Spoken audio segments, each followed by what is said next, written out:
किसी के चंगुल में नहीं फंसना चाहते हैं। हम जहाँ हैं, हमारे चारों विधायक वहाँ हैं। नव जमींदार हैं, वो ज़्यादा खतरनाक हैं पुराने जमींदार से। तो नए नव जमींदार को कभी भी हम पनपने नहीं देंगे, ये हमारा मोटो है। हमारे पुराना संपर्क रहा है सब लोगों से, हम मना नहीं कर सकते हैं।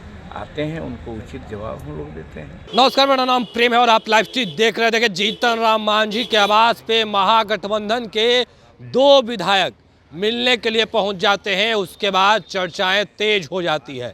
देखिए, आरजेडी के भी लोग कहते हैं कि क्यों मिलने जा रहे हैं, जीतन राम मांझी से कौन कौन लोग मिल रहे हैं। पर अब जीतन राम मांझी जो कि पूर्व मुख्यमंत्री हैं, एनडीए गठबंधन के घटक दल है।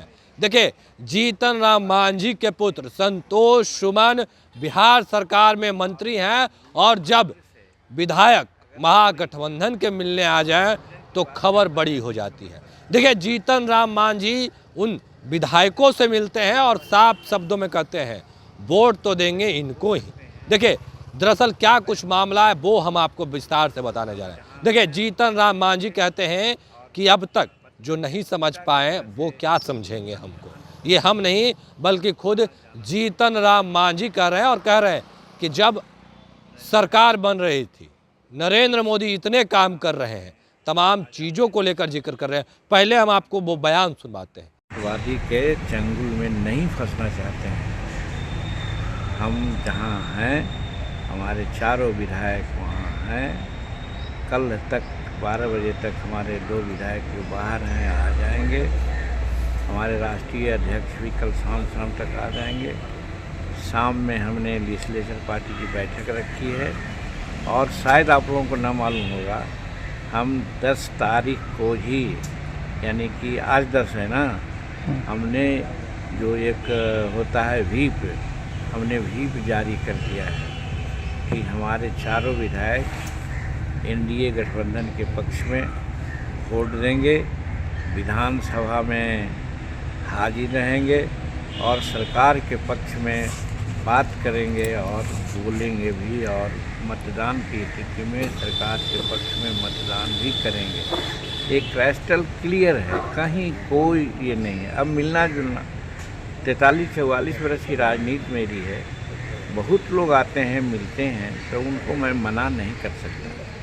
और उनके मिलने मात्र से अगर कोई कन्फ्यूजन की बात करता है तो इसका मतलब जीतन मांझी को नहीं समझा है। जीतन मांझी बहुत पहले से कह चुका है, हम गरीब हो सकते हैं लेकिन बेईमान नहीं हो सकते हैं। हम जहाँ हैं वहाँ रहेंगे और पत्थर के खूंटा की तरह से अंत तक रहेंगे। आना जाना बहुत कोई मायने नहीं रखता है। और नरेंद्र भाई मोदी जी एक से एक बढ़ के काम कर रहे हैं। आज आपने देखा 3 महानुभावों को, चाहे कृषि का मामला हो, किसान का मामला हो या आर्थिक जगत में विकास का मामला हो, इसमें स्वामीनाथन जी को, हमारे चौधरी चरण सिंह को और फिर हमारे इनको नरसिम्हा राव जी को इन्होंने जो दिया भारत रत्न, ये काबिल तारीफ है। सही समय पर सही निर्णय उन्होंने लिया है और इसके चलते हम लोग माननीय नरेंद्र भाई मोदी जी के प्रति एकदम झुकाव है और हमारे समाज का झुकाव है। याद होगा कुछ दिन पहले हमने अपनी पीड़ा कही थी कि महर्षि वाल्मीकि जी के नाम से कुछ नहीं है। तो आपने देखा आज संसार का अच्छा से अच्छा पर्यटक स्थल के रूप में अयोध्या डेवलप हो रहा है, जहां रामलला की प्रतिमा का प्रतिष्ठापन हुआ है 22 तारीख को। वहां हवाई जहाज़ गिरने के लिए एरोड्रम बना है और उस एरोड्रम का नाम रखा गया है महर्षि वाल्मीकि एरोड्रम। ये सब क्या है? ये सब गरीबों के प्रति सम्मान की बात है। भगवान राम सबरी के पास सूखा खाए। 12 तारीख को हम लोग हर हालत में एनडीए के पक्ष में रहेंगे, वोट देंगे और जो नीतीश कुमार जी के नेतृत्व में सरकार बनी है उस सरकार को हम लोग हर हालत में मदद करेंगे। इसलिए कोई कन्फ्यूजन नहीं हो, इसीलिए आप लोगों को हम बात करने के लिए बुलाया है। माले के विधायक की तरफ से सर क्या ऑफर दिया जा रहा था? अब देखिए, बहुत सी बातें होती है जो नहीं कही जाती है। माले ही के क्यों आए थे, कल अवधेश सिंह भी आए थे, परसों वो अलहाज साहब भी आए थे, और कई एक लोग, सैकड़ों लोग आ रहे हैं। तो आने से क्या होगा? हमारे पुराना संपर्क रहा है सब लोगों से, हम मना नहीं कर सकते हैं। आते हैं, उनको उचित जवाब हम लोग देते हैं, और हम लोग कोशिश करते हैं कि वो लोग हम लोगों को साथ दें अभी के संदर्भ में। क्योंकि एक ही जुमला जो मैंने कहा कि नव जमींदार हैं वो ज़्यादा खतरनाक हैं पुराने जमींदार से, तो नए नव जमींदार को कभी भी हम पनपने नहीं देंगे, ये हमारा मोटो है। ये स्पीकर साहब का सर एटीट्यूड है कि इस्तीफा नहीं देंगे, अगर 42-43 साल का एक्सपीरियंस है, कैसे देखते हैं उनको इस्तीफा? नहीं, उनको इस्तीफा दे देना चाहिए नैतिकता के आधार पर, लेकिन अगर नहीं देते हैं तो अपने बोले हैं कि नियम है, नियमानुकूल हम बात करेंगे। तो नियमानुकूल बात यह है कि गवर्नर साहब का एड्रेस होगा, एड्रेस होने के बाद अध्यक्ष महोदय ही प्रोसीडिंग स्टार्ट करेंगे कि अब कार्रवाई शुरू होती है। उसी समय सत्ता पक्ष की तरफ से कहा जाएगा कि महोदय आपके प्रति अविश्वास प्रस्ताव पर नोटिस दी गई है, आज 14वां दिन है, और इसी के समर्थन में 38 विधायक खड़ा हो जाएंगे। अब खड़ा हो जाएंगे तो माना जाएगा कि अविश्वास प्रस्ताव उन पर आ गया। अब ऐसे समय में जिन पर अविश्वास प्रस्ताव आता है तो वो कुर्सी छोड़ करके चले जाएंगे, और उपाध्यक्ष हैं वो कुर्सी पर आसीन होंगे, और वहाँ पर फिर डिस्कशन होगा, वोट होगा, और तय होगा कि लोग उनके खिलाफ पास हुआ कि नहीं हुआ, और फिर स्पीकर का चुनाव होगा, फिर और सारी जितने उनको हमने कहा है, और उस जुमला से वो बहुत सहमत हुए और फिर चले गए। हम कहा कि भाई डॉक्टर लोहिया ने कहा था एक बार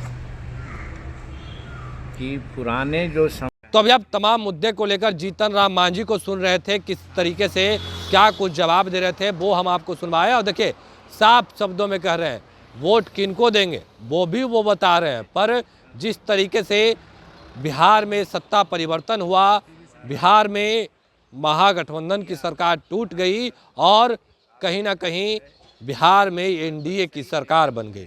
देखिए, अभी बिहार विधानसभा में जो अग्नि परीक्षा है वो होने बाकी है, क्योंकि फ्लोर टेस्ट अभी बाकी है। देखिए, 12 तारीख को फ्लोर टेस्ट होने जा रहा है, और तमाम जो जेडीयू के लोग हैं वो भी अपने विधायक को पटना बुला लिए, आरजेडी के लोग हैं वो भी अपने विधायकों को पटना बुला लिए हैं। पर जीतन राम मांझी के पार्टी के राष्ट्रीय अध्यक्ष संतोष कुमार सुमन दिल्ली में है।